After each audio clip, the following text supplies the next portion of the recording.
Bueno, retomamos en la segunda etapa de esta transmisión y lo vamos a hacer respondiendo preguntas que ya han formulado. Y entonces, va. Vamos. Pregunta, ¿cómo puede ser que los bancos argentinos tienen un nivel de seguridad tan bajo? No conozco todos los bancos, pero en varios con 4 dígitos entras. Lo mismo en España, el DNI se encuentra fácil y un usuario es fácil hackear. Bueno, muy buena la pregunta y la respuesta en realidad depende de que hoy los bancos son, por lo general y en casi todos los países, regulados por un banco central. Ese banco central delinea todas las actividades o todos los requisitos desde el punto de vista de seguridad que debe cumplir ese banco. En la Argentina el Banco Central viene desde el punto de vista de seguridad actualizando un montón de normativas, un montón de lineamientos, pero con respecto a bancos internacionales estamos bastante atrás de lo que deberíamos estar o tener desde el punto de vista de buenas prácticas. Hace muy poquito salió unos requerimientos nuevos del Banco Central donde además del PIN de 4 dígitos, todo banco debe solicitar la generación de un usuario individual para cada persona, que eso genera un nivel adicional de seguridad. Pero lamentablemente muchos bancos todavía no lo han logrado, no lo han hecho, y hoy estamos en una situación donde un PIN de 4 dígitos para el ingreso de toda nuestra información financiera es realmente preocupante y hay que tener especial cuidado cómo elegimos y cómo compartimos o cómo utilizamos ese PIN. Y adicionalmente mencionar que muchos bancos también han optado por agregar otras medidas de seguridad como códigos de segundo factor o códigos que se envían a nuestro celular para confirmar una acción financiera como una transferencia o el envío de cierta documentación. Entonces, eso también son mecanismos que no debemos obviar y que es importante que utilicemos. Siempre, cuando vayamos a hacer transferencias, o usar tarjeta de coordenadas, o usar un segundo factor, este PIN o esta autorización que nos piden desde las entidades bancarias. Vamos por la segunda pregunta.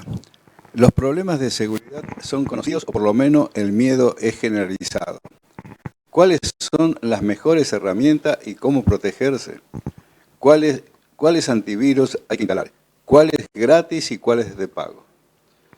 Bueno, como primer mensaje, quiero mencionar que la verdad que el concepto de seguridad, el concepto de lo que está sucediendo con las nuevas tecnologías, cada vez más está saliendo a la luz, cada vez más se están dando a conocer estas brechas de seguridad o estas vulnerabilidades que existen en las aplicaciones y de ello vemos que hay hasta en noticieros de alcance nacional empezamos a ver noticias de seguridad en estos días. Eso es, por un lado, el estar informados, el saber y el conocer de las novedades, de las noticias. Y en cuanto a qué podemos hacer, bueno, en lo que voy a contar a continuación, o en la segunda parte, les voy a mencionar algunas de las principales recomendaciones que tenemos que tener, pero como fundamental desde el punto de vista de la consulta, Ramón, sería no confiar en una sola tecnología para asegurar o para brindarnos seguridad. No es que solamente el antivirus nos va a cubrir y nos va a salvar de todo lo que nos puede pasar. Lo importante es tener en cuenta un montón o algunas consideraciones importantes en el accionar o en el usar la tecnología. ¿Okay? Y muchas de ellas las voy a mencionar en breve. Bueno, hay tercera y cuarta pregunta. Hablan de la posibilidad de preguntas en vivo. En este caso, yo diría tiempo al tiempo, ¿no es cierto? Más adelante trataremos de poder, ¿no es cierto?, cumplir con esta expectativa que es fantástica. Bueno, estas preguntas las realizó el ingeniero Carlos Claret. Muchas gracias, Carlos. Si tenés alguna otra pregunta, después te la contestamos. Bueno, muy bien. Muchas gracias, Carlos, por las preguntas. Gracias a todos por seguir estando ahí, por seguir mirándonos. Y vamos a pasar a la segunda parte, en donde les mencionaba, digamos, que les quiero contar o les quiero decir algunas recomendaciones como para que estemos un poquito más seguros. Y algo que me gusta decir, digamos, desde el punto de vista técnico, es transformándonos nosotros en un firewall, en un ser humano un poquito más resistente a los riesgos de seguridad, y lo vamos en esto de asegurar a las personas. Y en esto de asegurar a las personas, les quiero contar o les quiero mencionar 7 pasitos que podemos llegar a hacer o que podemos llegar a entender para que al final de ese recorrido estemos en un nivel un poquito mejor de seguridad. Así que vamos a ir recorriendo el hecho de estar en la mira o de entender qué es esto de estar en la mira de muchos, entender qué son las contraseñas, ¿sí? O estas passwords y por qué es fundamental tenerlo presente a la hora de elegirlas, bien. Después actualizaciones, dispositivos móviles, ¿sí? Que entendamos qué son y qué riesgo podemos tener ahí. Fuga de información, a veces sin darnos cuenta, hacemos actividades o acciones que comprometen información de nuestra organización o de nosotros mismos y no lo sabemos. Después redes sociales, el entender qué es lo que puede estar pasando o qué riesgos tiene mi presencia en una red social y no solo mi presencia, sino cómo uso esa red social. Y por último, phishing, ¿sí? El concepto quizá hoy más utilizado por los que hacen fraude o los ciberdelincuentes, que es usar estas técnicas de ingeniería social para que nosotros mismos nos hagamos el daño o revelemos información sensible. Ahora vamos a recorrer cada una de ellas, ¿sí? Bueno, como les mencionaba, el estar en la mira, el concepto significa que entender que todos podemos ser víctimas. Muchos de nosotros, nuestro mensaje o lo que escucho cuando menciono el hecho de cómo te comportás en las redes sociales, y demás, pero ¿qué me van a hackear a mí? ¿Qué información importante tengo yo que me puedan hackear? Y la verdad que lo que tenemos que entender es que todos podemos ser víctimas potenciales, que todos tenemos información importante de nosotros mismos o que simplemente podemos ser un eslabón en la cadena de ataque. A lo mejor nosotros no somos importantes, pero tenemos como conocido a una persona que conoce a otra y que conoce a otro dueño o a dueño de una empresa o una organización. Y a lo mejor simplemente lo que necesitan es hackearnos a nuestro correo para que desde nuestro correo, generando confianza, le envíen un correo electrónico a otra persona y después así seguir hasta lograr cometer su objetivo. Entonces, como primer punto, es importante entender y saber que todos podemos estar en la mira de un atacante, que todos podemos ser víctimas de un ataque, ¿sí? Otro punto fundamental e importantísimo en esto de asegurar nuestra identidad digital son las contraseñas, ¿sí? Esta contraseña o esta password que en un montón de servicios digitales hoy nos piden, es nuestro acceso a la identidad digital. La contraseña que tengo yo en mi Gmail o en mi Hotmail es acceso a todo mi correo. La contraseña que yo tengo en mi Spotify me deja ver qué escucho, cuáles son mis gustos. Mi contraseña en Netflix, qué series me gustan. Entonces, si yo pongo contraseñas débiles o uso la misma contraseña en todos lados, si me vulneran un solo servicio, acceden a toda mi información. Y por lo general también esa misma contraseña o uso en un banco o uso en una entidad financiera. O a través de información que pongo en otros servicios, saben o pueden inferir mi contraseña o mi PIN de una entidad financiera, ¿sí? Muchas veces los ataques se dan a servicios o a redes sociales o a obtener información desde ahí para después intentar inferir cuál puede ser mi contraseña si es que no uso contraseñas fuertes. Entonces, recomendación, uso de contraseñas fuertes. ¿Qué son contraseñas fuertes? Contraseñas que tengan más de 10 caracteres, que tengan mayúsculas, minúsculas, símbolos, números, y algo que recomendamos fuertemente en estos últimos tiempos, no es usar contraseñas fuertes o no es usar estas combinaciones, sino usar frases, ¿sí? Imagínense el tema musical que más les guste y seguramente va a tener un estribillo que lo cantan todo el tiempo. Bueno, usen esa frase, esas 4 o 5 palabras de esa canción para poner como contraseña. Entonces, una excelente recomendación es usar frases que son largas, que solamente ustedes saben y se las acuerdan todo el tiempo. Obviamente, algo que les mencionaba es, esta contraseña debe diferir en cada servicio. En Gmail, en Netflix, en Spotify, no podemos usar la misma contraseña. Y ni que hablar de usar la misma contraseña en el entorno corporativo, en la empresa donde me desempeño. Entonces, en cada servicio tiene que ser diferente esa contraseña. ¿Cómo hacemos? Creo que hoy todos y cada uno de nosotros podemos llegar a tener más de 30, 40 servicios digitales o contraseñas para recordar. Bueno, no hace falta recordarlas. Usemos frases distintas, pero si tenemos miedo de no acordarnos qué usamos en cada lugar, tenemos administradores de contraseñas, tenemos password managers que se pueden hasta poner en el teléfono y son muy buenos y sirven para no tener que recordarlas, sino yo recuerdo una única contraseña y a partir de esa contraseña accedo a las claves que puse en cada servicio digital. Así que esas son algunas de las contraseñas o algunas de las recomendaciones, a mencionar con respecto a claves. Y como punto final de una contraseña es, tengan en cuenta que la contraseña es privado y personal de cada uno de nosotros, no podemos compartirlas o no debemos compartirlas con nadie, ¿sí? Entonces, eso es quizá el lineamiento y el requisito más importante de toda una clave, que es que no se comparta. Bien. Como tercer pasito de este recorrido para estar en un nivel más alto de aseguramiento de cada uno de nosotros, les quiero mencionar las actualizaciones. Hoy, todos los dispositivos que mencionaba que tenemos, dispositivos que pueden ser una PC, una notebook, un teléfono, un reloj, todo tiene actualizaciones y todo cada cierto tiempo nos va a pedir que los actualicemos. Bueno, es importante entender que una actualización no solo es cambiar un emoji, ¿sí? Para que nos aparezca el emoji del mate o el modo oscuro de WhatsApp. Lo importante es actualizar porque con cada una de esas actualizaciones vienen correcciones de seguridad que el fabricante nos envía.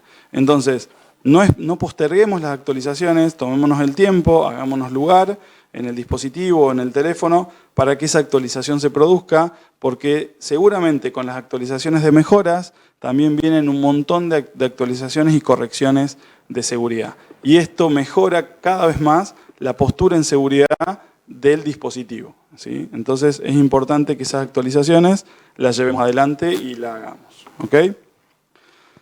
Bueno, con respecto a dispositivos móviles, como otro pasito en este recorrido, les quiero contar que no es el hecho de que el dispositivo móvil nos puedan fugar la información que está ahí adentro, porque tengamos guardadas fotos y demás, simplemente el hecho de que podemos llegar a perderlo, podemos llegar o nos lo pueden llegar a robar, entonces se nos puede dar una fuga de información sin darnos cuenta o, por la acción de pérdida de ese dispositivo. Entonces es importante que ese dispositivo tenga un PIN de acceso, le pongamos un patrón, le pongamos una contraseña o, como la mayoría de ellos ya los nuevos tienen, activemos su acceso por biometría, ¿sí? Su acceso por huella o por contorno del rostro o por biometría de la cara, ¿sí? Es importante hacerlo. Un comentario adicional con respecto a dispositivos móviles, que lo mencioné en una de las preguntas que nos hicieron, es que hoy el dispositivo móvil es usado y cada vez más va a ser usado por entidades financieras para validarnos la identidad, para enviarnos a través de un SMS o de un mensajito diciendo si aceptamos o no una acción determinada. Entonces, si llegamos a perder ese dispositivo, muy fácilmente nos pueden llegar a falsificar o se pueden hacer pasar por nosotros ante una validación de este tipo en una entidad financiera, ¿sí? Entonces es importante cuidar y tener bajo seguridad estos dispositivos móviles. Bueno, el concepto de fuga de información que les quiero contar acá tiene que ver con la pérdida de información accidental. Esto está enfocado quizá en el entorno corporativo para gente que se desempeña en organizaciones y muchas veces con el robo de notebooks, con el robo de PCs, si esa PC o ese equipo no tenía adecuados requerimientos o lineamientos de seguridad, podemos llegar a tener pérdida accidental de información. O a veces, muchos de nosotros, muchos empleados, por querer hacer mejor nuestro trabajo o por querer cumplir con el trabajo que nos encomiendan, nos compartimos información empresarial a nuestro correo personal o lo enviamos fuera de la organización para poder seguir trabajando en otros lugares, y eso hay que tener presente, o hay que tener cuidado de que podemos llegar a poner en riesgo esa información sin a veces darnos cuenta, ¿sí? Así que eso es otra de las consideraciones que hay que tener en cuenta. Como tema fundamental, que lo mencioné hace un rato, las redes sociales son parte de nuestra vida. Hoy todos nosotros, digamos, tenemos una motivación particular por mostrar nuestra familia, por mostrar qué hacemos, y lo mostramos todo el tiempo. Entonces hay que tener cuidado con el exceso al momento de compartir información. Es importante que cada uno de nosotros entendamos que el compartir información de más puede revelar o puede que alguien que esté siendo o que estemos en foco se arme un perfil nuestro completo y puede saber qué hago, puede saber a dónde trabajo, puede saber mis gustos, qué familia tengo, cómo está compuesta mi familia, y obtener información completa para saber qué puedo usar como contraseña. Hay mucha gente que usa nombre de sus mascotas, nombre de sus hijos, fecha de nacimiento, y por lo general toda esa información toda esa información en las redes sociales es muy fácil acceder y muy fácil compartirla. También, digamos, a veces compartimos sin darnos cuenta información al saludar a nuestra familia para los cumples, entonces ya tenemos las fechas de cumpleaños de otros, entonces hay que tener mucho cuidado con respecto a redes sociales desde ese punto de vista, con el exceso de información. Por lo general en las organizaciones suelen tener, y si no lo tienen, es importante que se construya o que se genere una política empresarial de participación en redes sociales. Porque hay veces que un empleado puede, sin darse cuenta, viralizar un mensaje, viralizar una foto quizá, y a lo mejor no es la imagen que quería dar esa organización, ¿sí? Y para ello tengo una imagen que fue conocida hace un tiempito, ¿sí? Hace unos años, en donde un par de trabajadores en una línea de limpieza de chiles, en realidad es una empresa de México, sacaron una foto como una picardía de una foto trabajando y bueno, una persona haciendo sus necesidades en una línea de limpieza de chiles. Y esto le produjo un daño enorme a la organización, donde tuvo que salir en todos los medios y a explicar qué había sucedido con esa imagen, que seguramente estas personas no quisieron que se viralice de la forma que se viralizó, pero llegó a todo el mundo. Y la verdad que el daño que produjo un mensaje inocente quizá o de picardía en una red social tuvo un impacto impensado, ¿sí? Y hoy en día no hace falta que esa imagen haya subido o esté subida en una red social. Hoy un mensaje, una foto que nos sacamos y la viralizamos por WhatsApp, con la cantidad de grupos de WhatsApp y la cantidad de redes y contactos que cada uno tiene, puede viralizarse muy rápidamente sin estar subida a una red social en particular. Y como último punto con respecto a redes sociales, hay que tener cuidado que muchas veces cuando uno sube información a las redes sociales, da mucha más información de lo que uno quisiera dar, ¿sí? Por ejemplo, les voy a contar un casito, pero que tiene que ver con esto, de que estemos atentos a lo que informamos en las redes sociales con respecto a la información que damos, y que pueden, con toda la información que damos, impersonificarnos en cualquier momento, ¿sí? Si damos demasiada información, alguien se podría hacer pasar por nosotros de una forma muy parecida a nosotros, ¿sí? Y hoy es algo que les sucede muy a menudo a personas famosas, en donde les aparecen cuentas falsas en las distintas redes sociales con la cantidad de imágenes, fotos e información que ellos mismos dan a conocer o que se da a conocer de ellos en los medios. ¿Sí?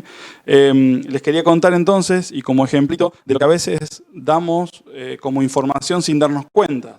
Ahí les estoy mostrando una imagen en una montaña muy conocida acá de Córdoba, donde la foto en sí mismo no dice dónde es, no estoy parado al lado de un cartel que diga el lugar, pero esa foto, detrás, esa foto técnicamente, tiene un montón de información que se denominan metadatos, que los agrega la cámara de fotos sin que nosotros lo querramos.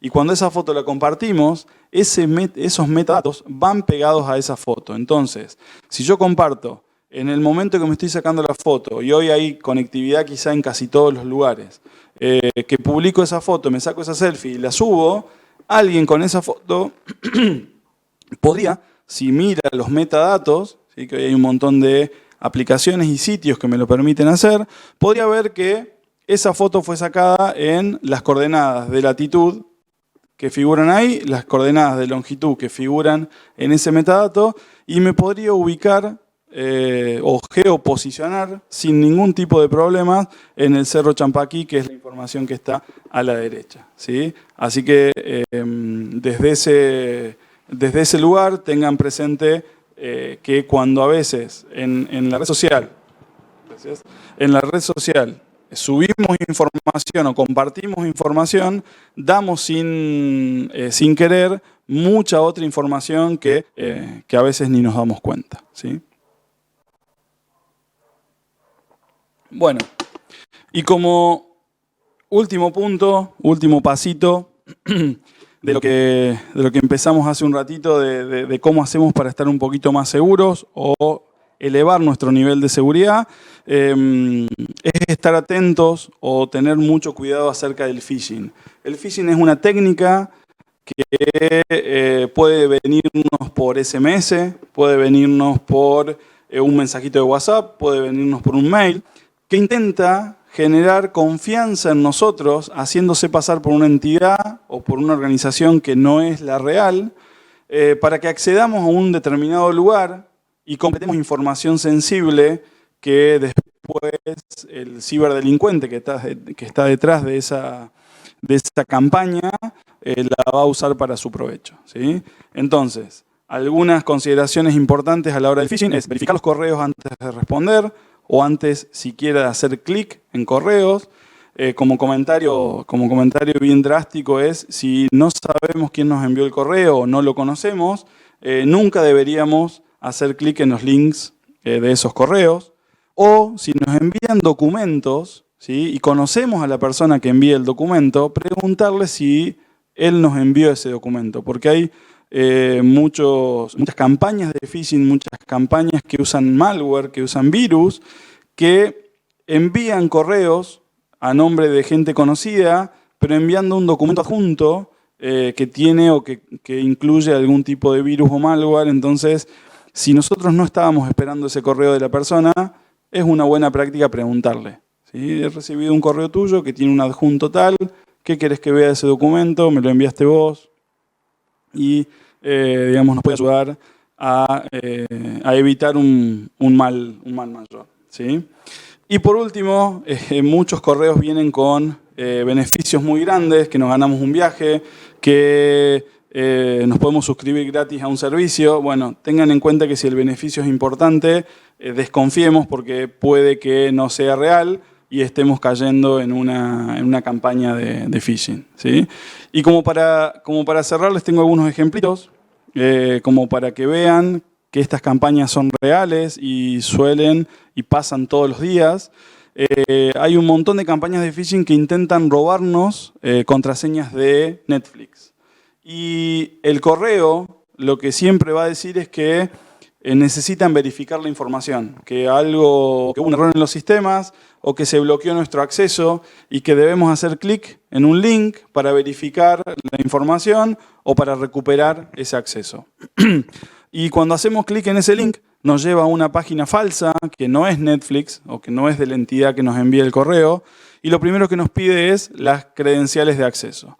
Una vez que colocamos nuestras credenciales de acceso, ya se las estamos otorgando, el ciberdelincuente ya las consigue, pero por lo general no queda ahí.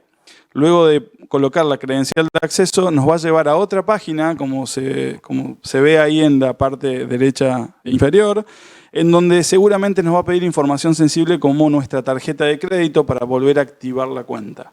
Y eso tiene como objetivo que el delincuente se quede con la información de la tarjeta de crédito para hacer compras no presenciales seguramente en otro sitio, ¿sí? Así que este es un ejemplo que puede venir de Netflix, puede venir de su banco de confianza o de cualquier otra entidad para robarle su información. Este es un mensajito que vino por WhatsApp, que empezó a recorrer hace unos años, pero empezó a aparecer en enero de este año, en donde supuestamente era un mensaje de Argentina Gobar, ¿sí? Que eso en realidad era una imagen que estaba puesta en el sitio, donde mencionaba que si eras trabajador de Argentina o trabajador en un periodo determinado, entre 1990 y 2019, tenías derecho a retirar 120.000 pesos del gobierno de Argentina. Y créanme que en esta campaña han caído o ha entrado un montón de gente, y cuando hacíamos clic en ese link, lo que nos pedía era, a través de una serie de encuestas, una serie de preguntas, si éramos mayor de edad, si habíamos trabajado en tal lugar o no, o que completáramos un montón de información, y el objetivo era, digamos, obtener toda nuestra información. Hasta nos pedían que subiéramos nuestra imagen del DNI, del frente y del dorso, para después hacer o ir y suscribirse en un montón de entidades financieras o obtener tarjetas de crédito con esa información para después hacernos lo que se denomina una falsificación de identidad y obtener rédito a través de ello, ¿no? Eso fue una campaña que sucedió este año. Otro phishing muy conocido y que se dio a conocer, y estos son los últimos dos ejemplitos que les voy a mostrar, tiene que ver con lo que le pasó a Boca hace un par de años, cuando creo que era el jugador Paredes, que el PSG lo vendió a otra entidad. El PSG, por derechos de jugador, le debía pagar a Boca un cierto monto de dinero, y empezaron las conversaciones entre PSG y Boca para ver cómo le enviaban o cómo le transferían ese dinero. En el medio de las conversaciones, un atacante, un ciberdelincuente, intermedió esos correos y se hizo pasar como Boca, y al PSG le entregó o le dio una cuenta apócrifa donde depositar ese dinero. Y si ustedes se fijan, en el dominio, está muy chiquito ahí abajo, pero el dominio que usaba el atacante era muy parecido al de Boca. En vez de tener .com.ar, tenía .com.an, ¿sí? Solamente una letra cambiaba y era muy parecida al dominio real. La gente de PSG no se dio cuenta de este artilugio y le transfirió la primer cuota del pago a una cuenta de México, que esa cuenta de México después empezó a pasar por distintas cuentas y no se pudo recuperar el dinero.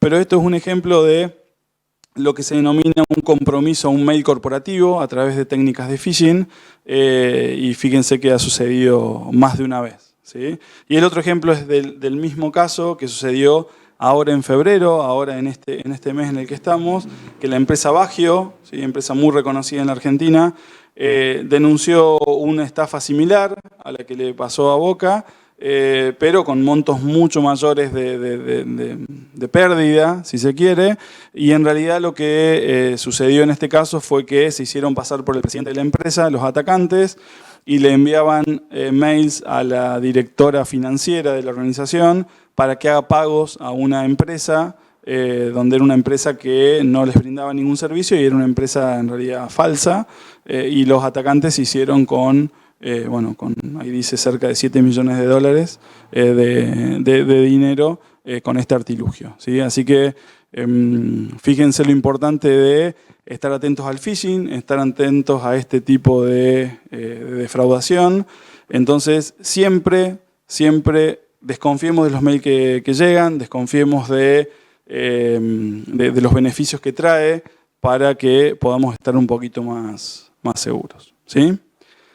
Bueno, entonces ya habiendo pasado por los 7 pasos que les mencionaba, y si los llevan adelante van a estar y van a poder estar un poquito más, más seguros desde el punto de vista de que no los puedan hackear, o al menos que sepan los riesgos que tiene la tecnología. Entonces, como palabras finales, les quiero dejar algunos comentarios que tienen que ver con que la tecnología y las redes sociales vinieron para quedarse, traen poder a la gente y está muy bueno que eso pase y las tenemos que usar.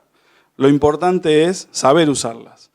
Y otro mensaje es que cuando la tecnología comete errores, en realidad no podemos echarle la culpa a esa tecnología, sino a los que la usamos, o a los que la construyeron, o a los que la usamos, ¿sí? Entonces es importante conocer los riesgos de la tecnología y como mensaje ya de conclusión y que tiene que ver con desde dónde estamos emitiendo esta transmisión y el rol y el valor que puede llegar a tener este tipo de tecnología hacia el mundo o hacia lo que se quiera transmitir.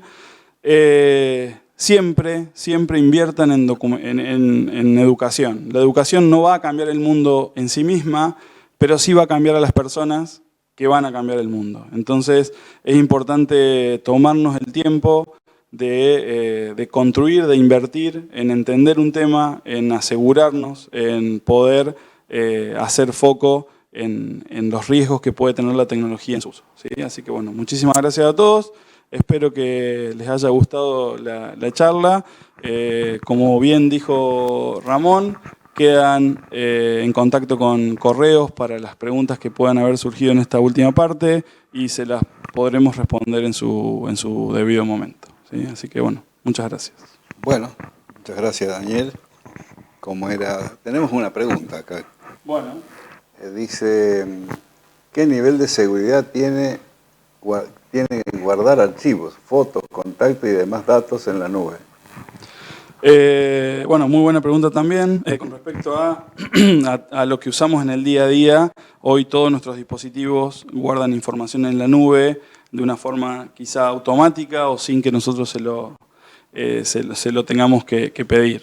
Desde el punto de vista de seguridad, y yéndonos a un extremo, tenemos que entender que al estar subidos en una nube o guardar nuestras fotos en un lugar, la estamos dejando en un lugar que no tenemos control. La estamos dejando en manos de un tercero. Pero hay mecanismos, ¿sí?, que debemos utilizar o asegurarnos de que la copia de esas fotos que estamos enviando tiene los mecanismos de seguridad, como que estén encriptados o se usen los mecanismos técnicos que aseguran que esa información no la pueda ver un tercero, ¿sí?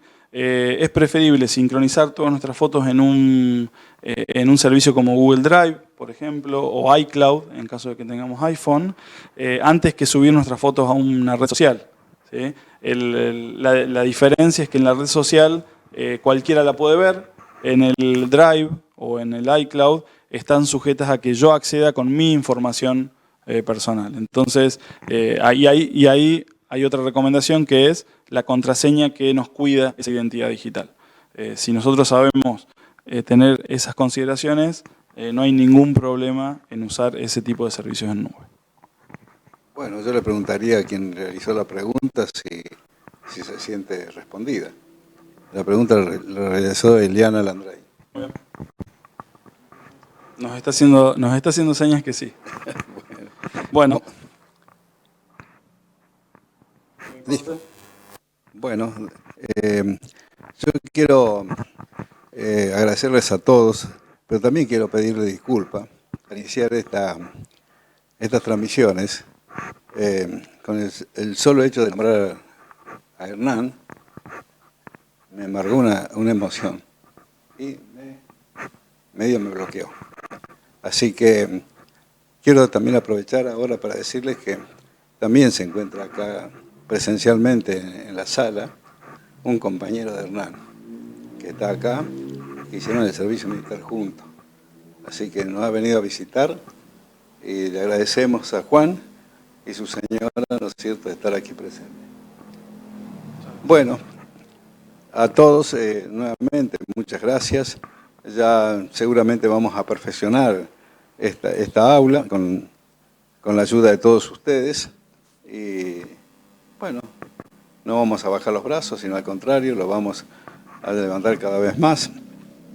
Carlos, ya cuando podamos usar las dos vías, vamos a poder, ¿no es cierto?, charlar en vivo y en directo. Nuevamente, muchas gracias a todos y ya veremos en la próxima de hacer esta transmisión mucho mejor. Les recuerdo que es experimental y de ajuste, ¿no es cierto?, de herramientas. Esperemos que, por lo menos, ¿no es cierto?, hayamos tenido un 2, no digo un 3 ni siquiera. Bueno, muchas gracias y hasta la próxima.